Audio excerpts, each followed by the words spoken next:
Okay, my friends, so welcome back into this penultimate lecture. We're now in lecture 19. This is the second to last lecture of this course, and in this lecture, so we have developed a big machinery in this course in the first part.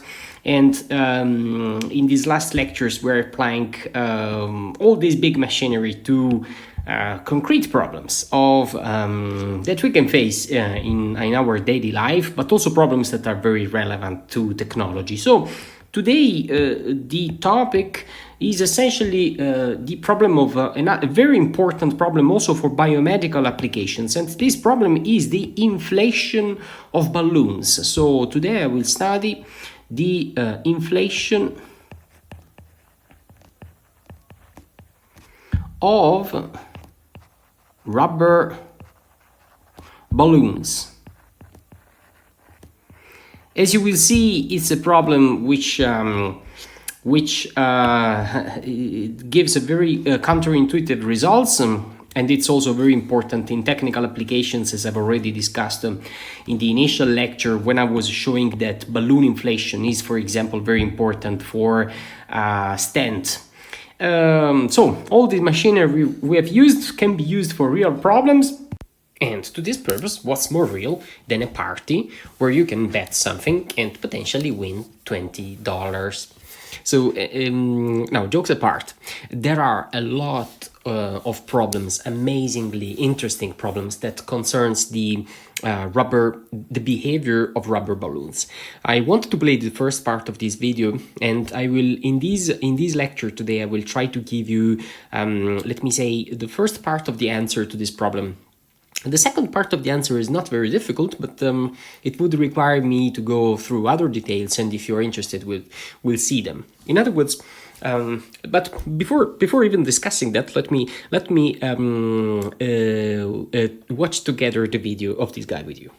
Okay, today I'm going to be showing you a bet that you can win every single time. So I have here a setup where I have two different balloons. They're the same type of balloon, only different colors. One balloon has more air than the other one, and I have it twisted off here. So the bet is, when I release this twist here and let the pressures equalize, will the volume of the green balloon go up, down, or stay the same? So you tell the person if they get it right, then you give them $20. But if they get it wrong, then they give you $20. And I'm gonna be showing you how to win this bet every single time. And it's not due to doing any trick, but it's due to science. Okay, so in order to understand what's going on here, we have to first understand what's going on with the pressure inside of a balloon when we blow it up. So I used to naively think that when you blow air into a balloon, the pressure just increases. But that's not true at all. What actually happens is a lot more complicated, and I'm going to show you what happens. So I made a tiny little pressure sensing device that I'm going to stick in the balloon as I blow it up, and then I wrote a little program that graphs the pressure versus time as I blow up the balloon. So we'll be able to see what happens to the pressure in the balloon as I blow it up. Let's check it out. Okay, so I have my tube here. This tube connected to a pressure sensor connected to my computer. And I'm gonna stick it inside the balloon here. So it's going to be measuring the pressure as I blow it up. And it's going to plot it here. The y-axis here is the pressure in pounds per square inch. So let's see what happens as I blow up the balloon. Okay, here we go.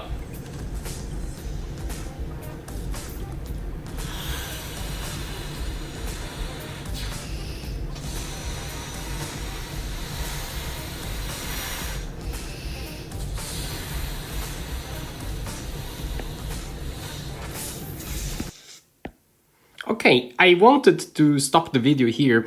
I don't want to play the whole video because it requires a lot of time, but I will link the video later in the lecture. Essentially, what we are understanding is the following, that the strange thing about this paradox is that if you have two balloons connected one to each other, one contains less mass and the other one contains more mass, then you intuitively would imagine that if you leave the balloon, if you open this gate, then of course the two systems tend to equilibrate. But in fact, this is not so.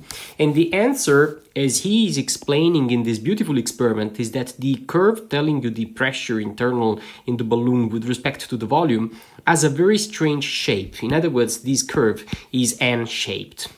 This is very nice. You could do a very simple experiment at home. And the reason for which this effect is observed relies in the fact that this curve has this shape. So my question at this point is, can we use the tools we have understood, we have learned with nonlinear elasticity to deduce this type of behavior in the balloon? And of course the answer is yes, and not only is yes, but we can give the proof in many different ways, and both using equilibrium and by using energy. And this is what I want to do in this lecture today. So once again, let me give a title to what I'm about to do. So I want to describe the inflation of a thin rubber balloon. Okay, and essentially the main target of this is to deduce goal, deduce the pressure volume curve. Okay, so let's try to work this out exactly in the way that we would approach an elasticity problem. Okay, I also want to say there are two approaches to the problem. One is long, one is short. Of course, I'm going to start with the long approach. Okay, so approach number one,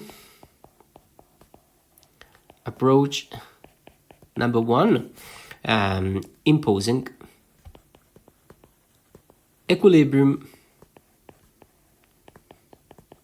So, first of all, let me do a little bit of a drawing, and I need to draw some spheres here, but of course I will be bad at it. So let me imagine that initially the balloon is in its reference configuration.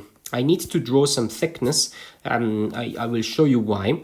So let me say, for example, that this is the balloon in the reference configuration. So if you're wondering what I'm doing, I'm looking at the color that I like more. These I don't like. Let me try yellow. It's not so bad. Okay, I hate this. Okay, so imagine that the balloon in its reference configuration is this balloon here, okay? So this would be the reference configuration of the balloon. So reference configuration of the balloon, okay? So in reference configuration, the internal radius that I am, so imagine I'm ideally cutting through the balloon.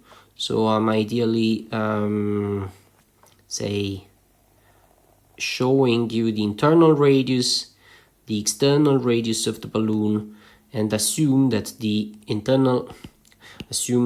thickness of this balloon in its reference, which means when there is zero pressure, this is equal to A, and that the thickness is equal to capital H.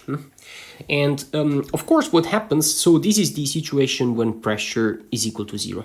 So what do you expect when the pressure increases? Well, you expect essentially that the balloon inflates, and let's make an idealization. Let's assume that the balloon during this inflation remains spherical.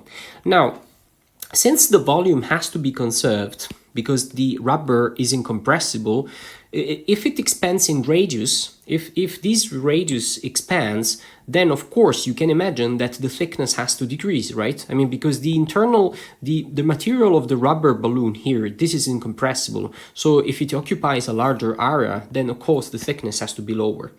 So for this reason, let me change the thickness here, and I will try to make as best as possible a spherical balloon here, but won't be easy. So let me assume that in its inflated configuration, the balloon Wow, I did manage.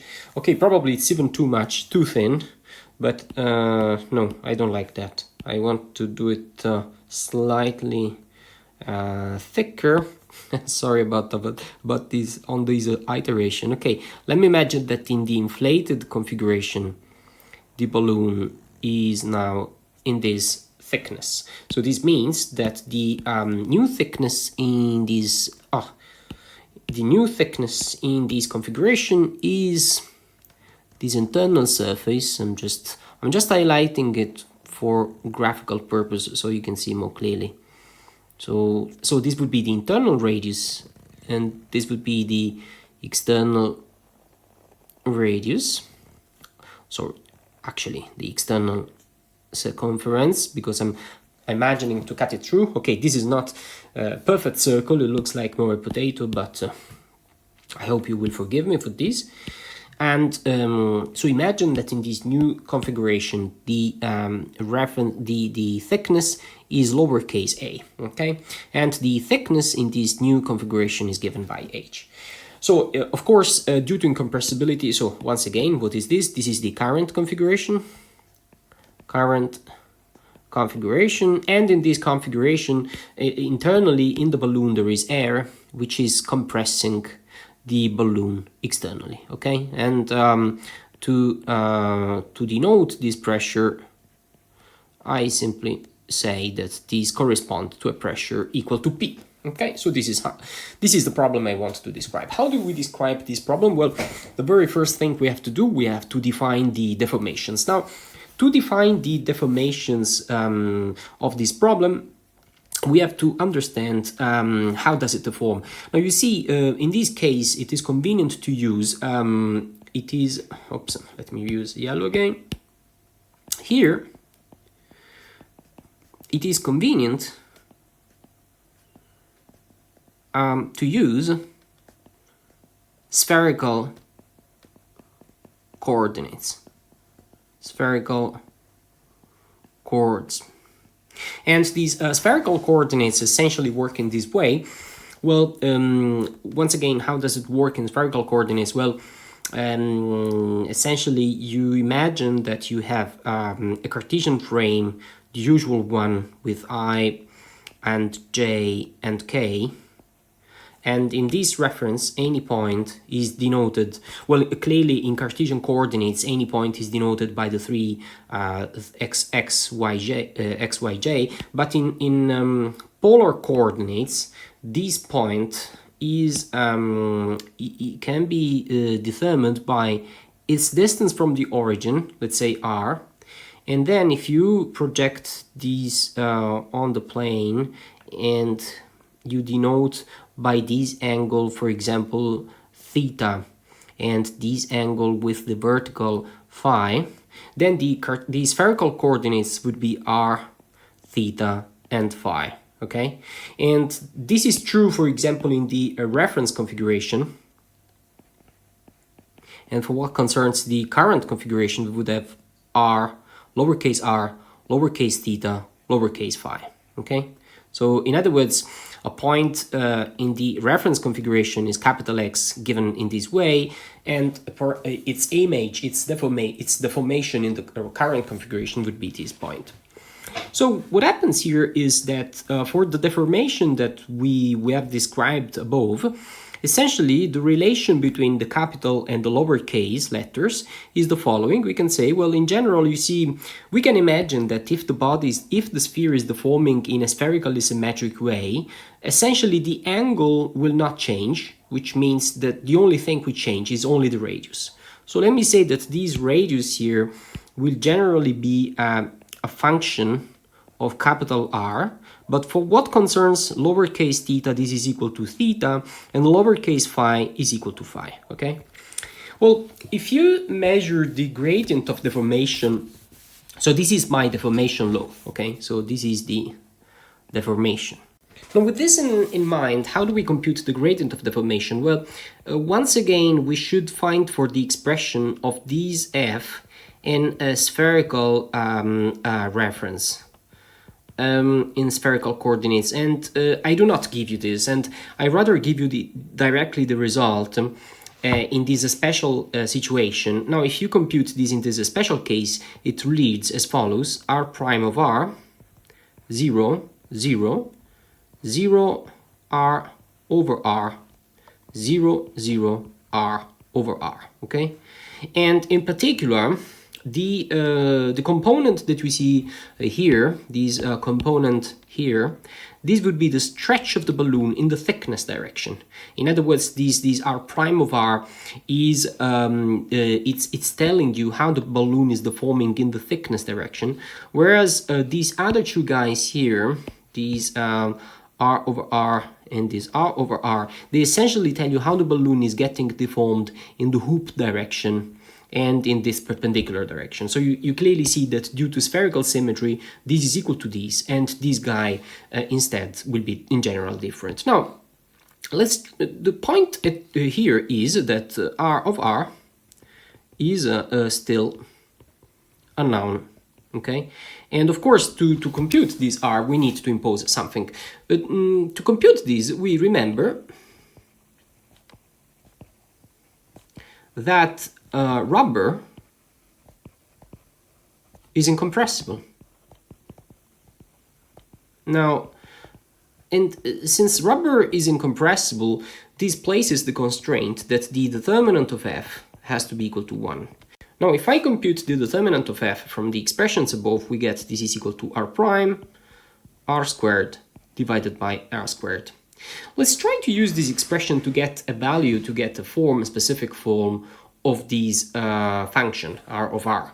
So, well, in this case, we have that this becomes, so r prime times r squared equal to r squared, right? So, well, notice that, in fact, this left-hand side here, it can be written as, can be recast as follows. Well, this expression could be recast as follows. It would be the derivative relative to capital R of r cube divided by 3 equal to r squared. Yeah, so it's easy to check. When you do the derivative of these, then the 3 and 3 simplify and you get r prime, r squared. Now, let me integrate this last expression that you see there. So when we integrate this expression, we obtain. Let me integrate. So when I integrate, we integrate from the internal radius to an arbitrary value of r. Okay. So let me integrate this expression. We obtain the integral from the internal radius in the current configuration to the current r of this quantity. Let me just write it as the differential of x cube divided by 3, and this is equal to what? Well, it would be the integral. Now I have to put the extreme of integration, but in the reference configuration, so this would be the integral from a to capital R of, instead of putting capital R squared, let me just put x squared in the x. Now let me work this right hand side, and this simply becomes r cube divided by 3 minus a cube divided by 3. Now, and for what concerns the left-hand side, well, this is just easy because this is the integral of the differential. So we immediately obtain that this is equal to r cube divided by 3 minus a cube divided by 3. So you see, by imposing incompressibility, we were able to use these this condition, the condition of incompressibility, to get, if you get rid of the 3, you actually obtain that the relation of the current radius with the reference radius, this is equal to what? Well, this is equal to the cube root of a cube, and then I have plus r cube minus a cube. Okay, so okay, of course at this point you could compute the gradient of deformation. So from these you could compute f. However, let me say something. There is something that you want to do. So you can compute in particular what we have already called, I will just highlight them in green and red to establish a connection. So the stretch in the thickness direction, lambda r, which is equal to r prime, and the two stretches in the perpendicular directions. So this would be the other two lambdas. So this would be r over R. Now, this would be true in general. However, there is another main assumption that we need to single out, which is the thickness of the membrane is small. Now, how do we use this expression? So what happens in the case, so let's assume that the thickness H is much smaller, for example, than the radius, okay? So membrane is in fact thin. Well, in this case, the expressions that you obtained in the previous treatment that are exact and value for any for arbitrarily thick shell, in fact, these can be expanded with respect to the thickness, and when you do this, do it for your own convenience, you obtain that in the small thickness approximation, the thickness in the radial direction becomes a squared divided by a squared. The other two becomes lambda theta equal to lambda phi, and this is equal to lowercase a to capital A. So in other words, this means, if you see, first of all, I want to note that this is in fact an incompressible deformation, because if you compute lambda r times lambda theta times lambda phi, this is equal to, well, a squared divided by a squared, then times a squared divided by a squared, and this is actually equal to 1. So this is in fact an incompressible deformation. However, it is important to notice that these are only valid for small thickness.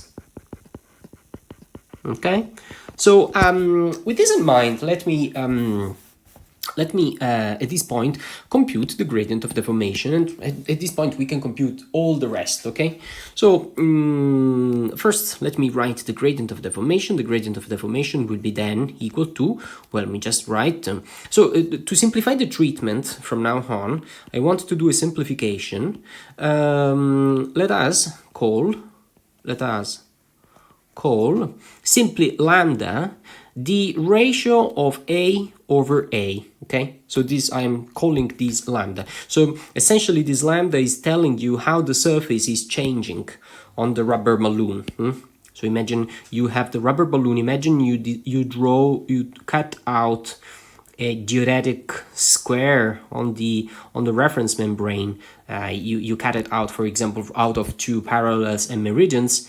Then if these has edges 1, 1, 1, when the membrane is later inflating and it's being transformed into this other square, then this essentially means that the area, so if this area here is equal to 1, clearly now this area will be equal to lambda squared. Okay, so this is the idea behind calling these quantity lambda, because lambda is actually telling you how the surface of this sphere is actually changing. Now, and also, yeah, essentially that's it. Okay, with this in mind, we can go to write our gradient of deformation, and the gradient of deformation is simply then 1 over lambda squared, 0, 0, 0, lambda, 0, 0, 0, lambda, right? So this is the gradient of deformation, and of course this guy is f, and it's equal to its own transpose. And from this expression I can also compute the Cauchy-Green tensor, the left, that I need to compute the stress. So this would be this, and of course this guy is simply, well, this is just lambda. Let me just write in this way, lambda. So here I would have lambda to the power minus 2, but then when I compute b, this becomes lambda to the power minus 4, 0, 0, 0, lambda squared, 0, 0, 0, lambda squared. And another thing that I will need to compute the stress in the membrane, this is simply equal to b. This is b minus 1, and of course I can compute it directly from the one that I have written there. This is simply equal to lambda to the 4, and here I have lambda minus 2, 0, 0, lambda to the power minus 2. Now with these expressions in mind, I can finally compute the stress, okay? So we can compute the stress in the membrane. And how do we compute the stress? Well, let me take, for example, the general expression that we have already seen and used in the last lectures, which is the equation that tells you that sigma is equal to minus P times I. And not to get confused between these P here and the pressure that is applied internally to the balloon, let me call this P with a hat, okay? So we'll not get confused. And this is equal to 2W1B, and then I have minus 2W2B minus 1. Well, of course, this tensor here will have a shape that will be done as follows. So there will be, okay, don't forget, this sigma lives in the current configuration, so this is really sigma R. So it would be the radial component in the current configuration of the balloon, 0, 0. And then we have 0 sigma lowercase theta in the hoop direction, and this would be sigma phi, okay? Well, we can immediately compute these components because we have these guys here, and we know that this is just a diagonal tensor. Also, I want you to notice that, okay, this is a diagonal tensor. This B, these two guys are equal, and this B minus 1, these two guys are equal. So we can immediately recognize that the components sigma theta and sigma phi, they're equal. And so, first of all, we get that sigma R is equal to minus P plus 2W1 that factors lambda minus 4. I'm just copying from here. And then we have minus 2W2 and then lambda to the power 4. And then I get that sigma theta is equal to sigma phi, and this is equal to, this is P with a hat, minus P with a hat, and then we get plus 2W1 lambda square. I'm looking here, and then I get minus 2 lambda 2 lambda minus 2.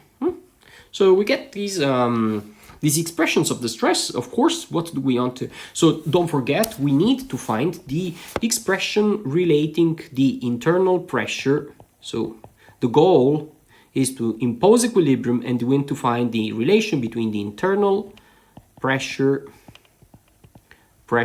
capital P versus the volume of the membrane. So you see, what we miss at this point is to impose equilibrium. Let's impose equilibrium. So, okay, of course, at this point you should ask me, how do we impose equilibrium? Well, again, as we have seen in the case of the cylinder, also in this case, one needs to write equilibrium in spherical coordinates, yes.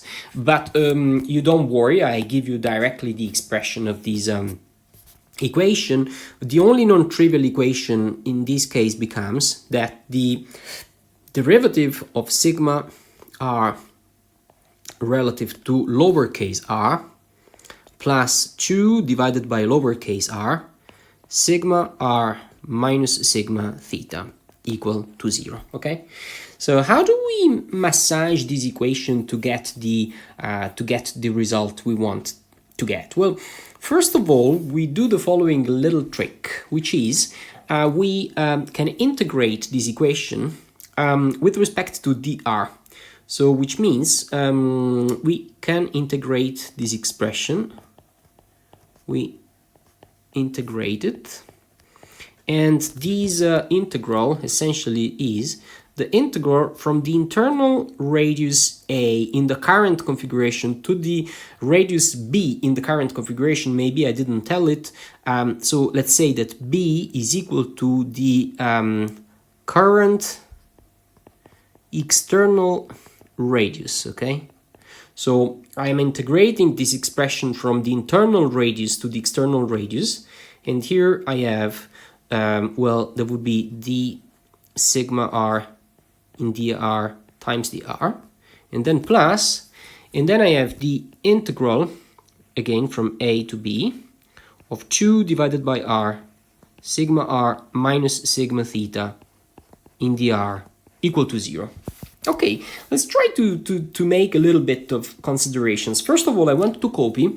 Okay, for what concerns this guy here, that's easy because this becomes the sigma r at the external radius minus the sigma r at the internal radius, right?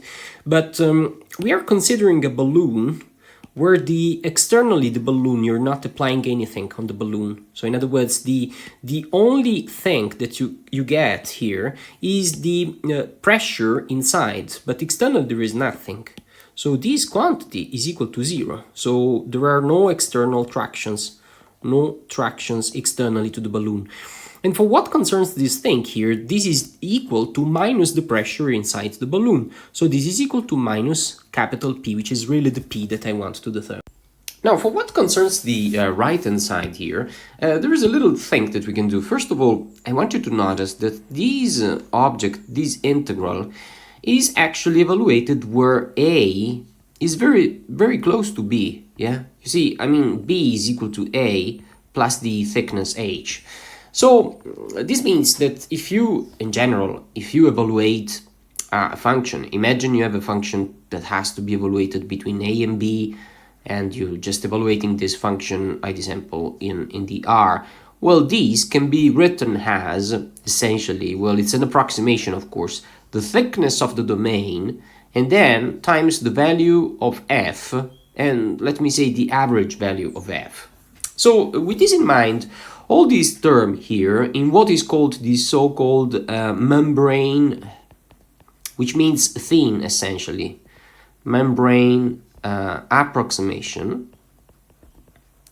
Well, all these terms here can be actually rewritten as the same what I did here. You see, here I did rewrite these as the dimension of the domain. You see, if you divide by h, this is nothing but the very definition of average. So this term, this whole term, can be actually written as plus. Okay, so now I should write 2.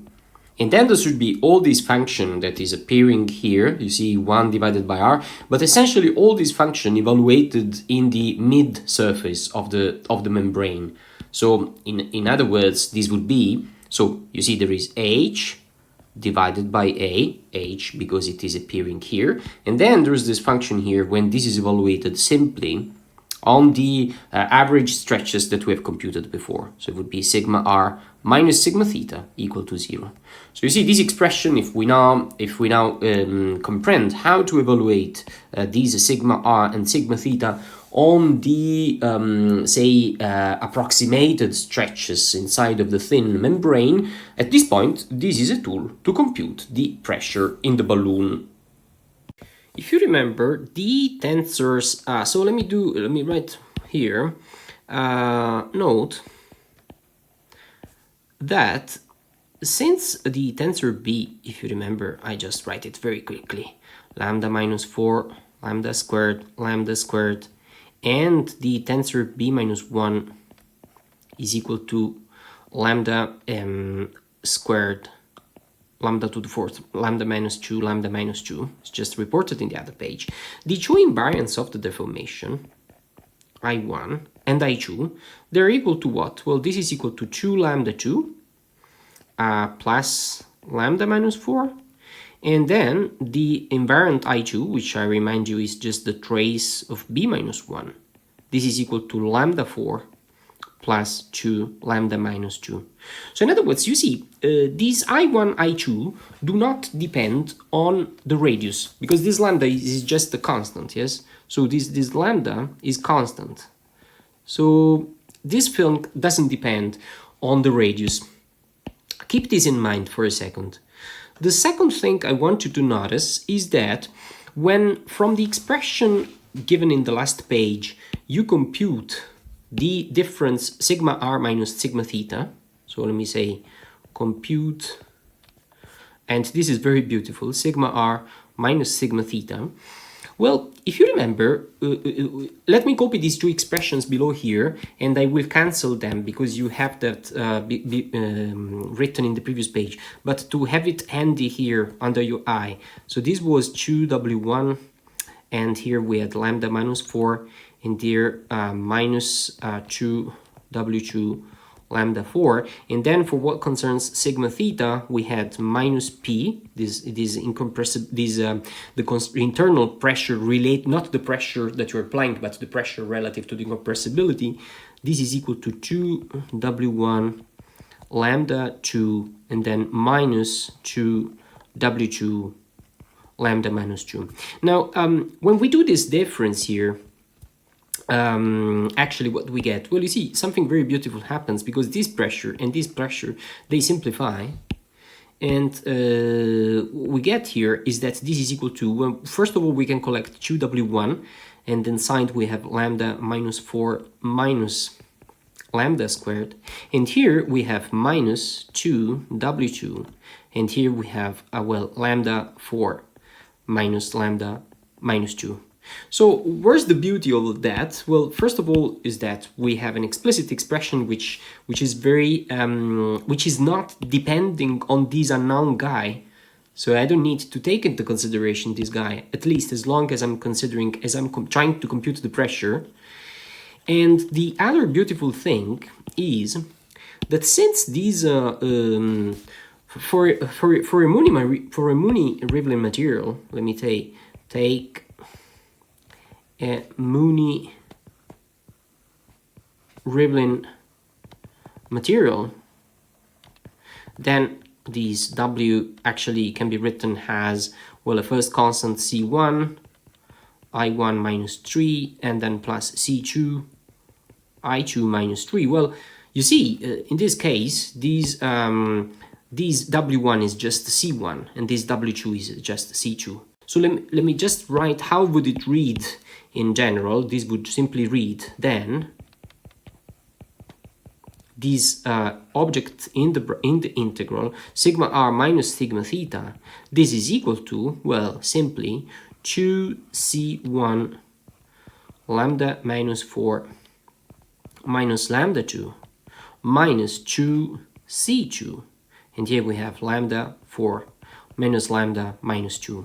Well, at this point, the problem is practically over, because from this expression here that I'm putting an asterisk close to it here, the main equation we've got, then from this expression, I can actually obtain the pressure. It's the only thing I would like, I think, yeah, so first of all, I want you to notice here there is a minus and a minus, so we get here that the pressure plus well, just let me write, plus 2h divided by a, and then there is this quantity, which now we know how to evaluate, is only a function of lambda r, this quantity equal to 0. We're almost over. It's just you have to remember that this little h and little a, they live in the current configuration, so they contain an element of lambda. In other words, h is equal to lambda r times the current, the reference thickness, and the current radius is equal to lambda times a. So if you remember that due to incompressibility, this is equal to lambda minus 2h, and then this is equal to lambda h, we finally get the expression of the pressure, which can be written as P equal to minus 2, and then we have these two reference values, which are just two constants actually, and then we have simply sigma r minus sigma theta, which is the function that we have computed here, divided by lambda cube. So that's it. If you now plot this function, we should expect to see the things that our friend in the beginnings of this lecture was proposing. Do we see the N shape of the curve? Let's check. Well, in fact, this is what that plot looks like, but let me be more specific. For plotting this expression, I have plotted the pressure versus the volume, okay? And you may say, okay, but how did you compute the volume? Well, first of all, in this case, I've taken a Mooney-Rivlin material, which I have just put C1 equal to 1 and C2 equal to 0.1. And also for reference, they don't influence at all the final result. I've just put A equal to 1 and capital H equal to 1. You may say, but they had to be one smaller than the other. Yes, this doesn't really play any role in the final result. So essentially what you find is this, if you plot the function I gave you before, it's just a plotting function. Of course you would need to compare with the volume, because the expression I had given you was actually a function p of lambda, and I've plotted here the volume. Well, it's very easy because the volume is simply 4 divided by 3 pi and the current radius cube. And then if you simply replace in this expression lambda, this becomes lambda cube divided then times the reference radius cube. So from this expression you get lambda as a function of the volume, and you replace it into the expression of the pressure, okay? So you see what is very beautiful of these is exactly that you get the result that was really measured by the guy during the inflation experiment. You get this beautiful line shape. And by the way, I don't know if you have ever been in a party where you had to inflate a balloon, but when you inflate a balloon initially, you see it's very steep. So what does it mean that this is very steep? It means initially that when the balloon is very small, you find it very stiff to inflate it, which means the balloon, at least initially, you have to experience, you have to put a lot of pressure to inflate a very small amount the balloon, okay? So it's this first part of the inflation is very stiff, so stiff inflation. However, what happens is that once you reach this peak, yes, you essentially immediately realize that the balloon very quickly gets to much bigger radius. And you see the slope in this second part, in second branch, is not as steep as this one, which means that to produce a certain increase of volume, now you need less pressure than in the first part. So and this is what is called soft inflation. So you see how many beautiful things you can deduce by this approach. And once again, if you look, if you go back to the video that I had shown you, the motivation for which you have this kind of counterintuitive behavior of the two balloons, the small one and the big one, is precisely this. Because the big balloon is softer and the small balloon is stiffer. So in other words, the small balloon wants to decrease its size because if the pressure is the same in the two balloons, then the elastic energy stored in this stiff part is higher. Of course, now this is just very hand-waving because I don't want to go into details of this. I just wanted to show you that what we did is in fact very good to predict this kind of behavior. And watch completely the video that I have posted. So watch the video on the two balloons experiment. Now, what I want to do now, I want to show you another thing, and please don't hate me. There is a very short way to do this problem. So what I did now is the long way. The long way means we've been using all the concepts we did, but there is a short way. What is the short way? Let me show you. And I will try to make it very short, in fact. So there is a shorter approach to the same problem. What is the shorter approach? Do you remember what did we do with the pointing effect? The same can be done with this case, and I show you why. Well, you remember I said that the equilibrium configurations, they must minimize an energy. This energy could be written as U, for example, which is equal to, well, it would be the internal strain energy in the balloon. Well, this would be the integral over, let me say, the reference radius over the reference configuration, let me say ref of the strain energy minus the work of the applied loads. But in this case, there is only pressure, which is operating against variations of volume. So let me say that this is the current volume minus, let me say, the referential volume. Okay, now let's try to explicitate these things, and let's see how quickly you get to the same result. Well, essentially, since the membrane is very thin, this is an integral over a surface, essentially. So you see, there will be an integral over the volume, but since the thickness is very small, and since this W is homogeneous over the membrane, we can write that this energy essentially is equal to, well, this is equal to, it would be the surface of the reference sphere, so 4 pi a squared, the energy, and the energy, it only depends on lambdas, okay? So you can just put, let me say, as a function of lambda, this would be the Mooney-Rivlin energy evaluated before. I will write it now for convenience. And times the thickness. So this is just the stored energy. And here I have to write minus pressure. And for the volume, I just copy this expression that you see here. So this expression becomes, well, 4 divided by 3 pi, and then lambda cube, and then a cube, minus the referential volume. And let me just say V referential is not important.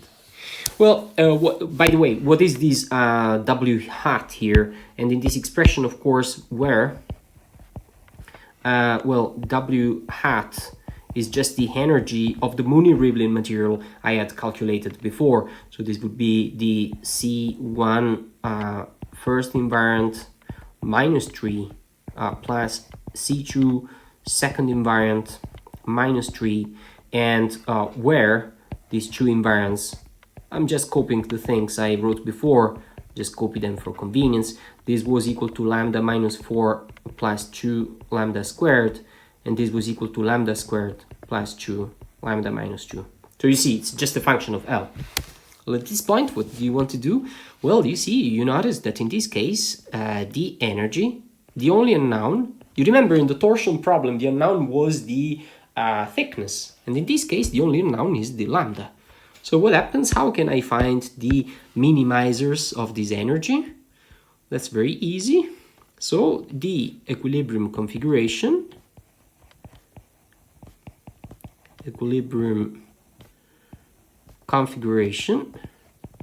corresponds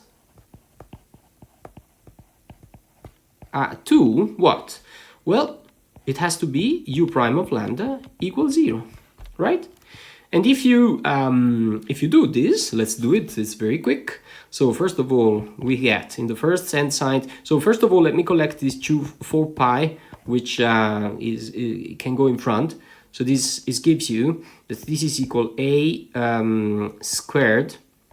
Oh, by the way, I can also collect something else, because you see here there is an a cube, and I want to bring it in front. So let me collect a 4 pi a squared. So inside here I've left what? So, well, there's just this h factoring this function derived with respect to lambda, and then here I have minus. Now when I do the derivative of, so the 4 pi has gone, and when I do the derivative of lambda cubed divided by 3, it remains lambda squared times a, right? And that is just a constant, and is equal to 0.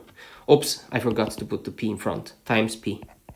And this has to be equal to 0. So from this expression, you immediately obtain that the pressure versus lambda, this is equal to, well, it's just equal to h w hat prime lambda divided by lambda squared h lambda square h. That's it.